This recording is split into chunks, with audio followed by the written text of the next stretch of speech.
Welcome to the Clipper channel. In today's video, I'll show you how to make laptop faster. At first, go to your search and search for disk cleanup. Open up disk cleanup. Then just select the drive you want to clean and click on OK. Then you'll find all the junk files here. Just make sure to take everything from here and then click on clean up system files. Then just click on OK. Then just click on OK again. Click on delete files. After that has been done, just go to start, right click on it, click on run. From run, type temp and click on OK. Then select all the files using Ctrl A and then shift delete everything. Click on yes. Click on do this for all items and click on skip. After that, close this window, go to start again, right click on it, click on run.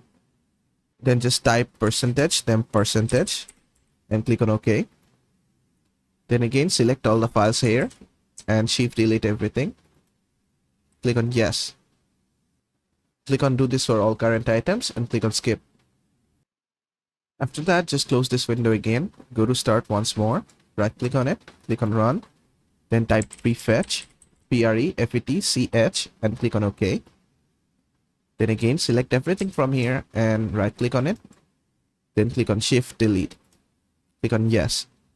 Then just close this window, go to search and search for storage settings.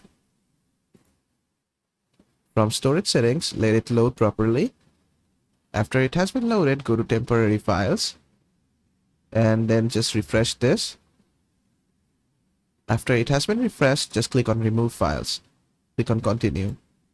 Just click on it and click on remove files. Click on continue.